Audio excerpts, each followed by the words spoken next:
আমাদের এখানে হচ্ছে বাংলাদেশ সেনাবাহিনীর পক্ষ থেকে লক্ষ্মীপুর আমাদের সদর আর্মি ক্যাম্প থেকে আমরা একটা অভিযান পরিচালনা করি আজ 7 তারিখ সন্ধ্যা 7টার দিকে।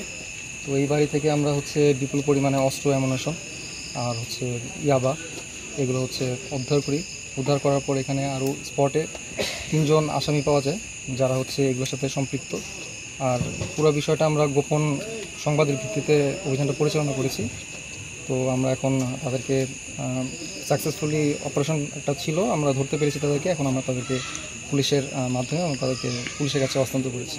আমরা হচ্ছে 2টা এলজি পেয়েছি আর কিছু ধারালো অস্ত্র পেয়েছি, তারপর হচ্ছে দেশীয় অস্ত্র যেগুলো ধারালো অস্ত্র যেটা বলে এগুলো পেয়েছি আর কি। আর কি পরিমাণ মাদক পেলেন? মাদক পেয়েছি আমরা বিপুল পরিমাণ ইয়াবা পেয়েছি, ইয়াবা আর কিছু আলামত পেয়েছি যেটার মাধ্যমে বোঝা যাচ্ছে যে এখানে গাঁজা সেবন করতো তারা এবং এটা বিক্রিও করতো। আমরা কিছু কাগজপত্র পেয়েছি, নোটবুক পেয়েছি, তারা হচ্ছে ওগুলোতে নোট করতো।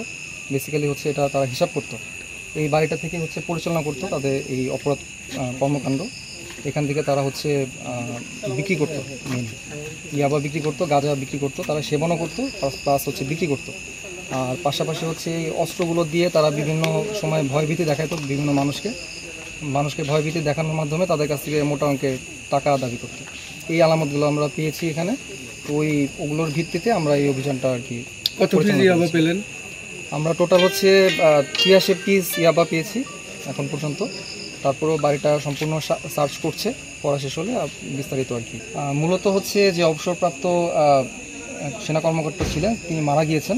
তার চাচাতো ভাতিজা হচ্ছে বাড়িতে থাকতো আর তার পুরো পরিবার হচ্ছে বিদেশে থাকে।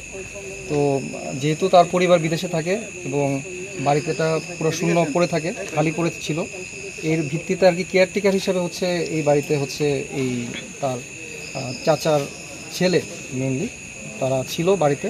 এবং তারা হচ্ছে এই বাড়িটা যেহেতু খালি পড়ে থাকতো এই জন্য হচ্ছে বিভিন্ন ধরনের অপরাধ কর্মকাণ্ড পরিচালনা করতে এই বাড়ি থেকে। একটা পিস্তলের 9mm পিস্তলের একটা ম্যাগাজিনও উদ্ধার হয়। তো এইটা আমরা ম্যাগাজিনটা উদ্ধার করতে পারছি। আমরা ধারণা করছি যে এর সাথে একটা পিস্তলও ছিল, বাট পিস্তলটা আমরা এখনও খোঁজ করছি, পিস্তলটা উদ্ধার করতে পারিনি। আমরা গোয়েন্দা তথ্যের ভিত্তিতে আরও তথ্য নিচ্ছি, তথ্যের ভিত্তিতে আমরা পিস্তলটাও ইনশাল্লাহ উদ্ধার করবো।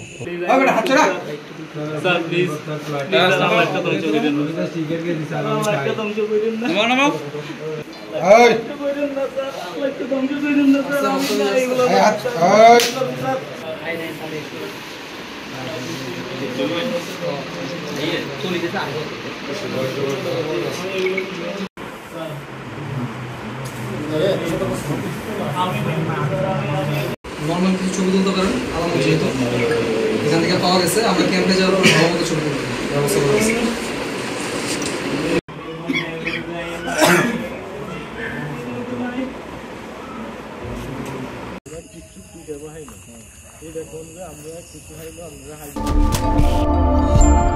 নোয়াখালী টিভি, বৃহত্তর নোয়াখালীর প্রতিচ্ছবি।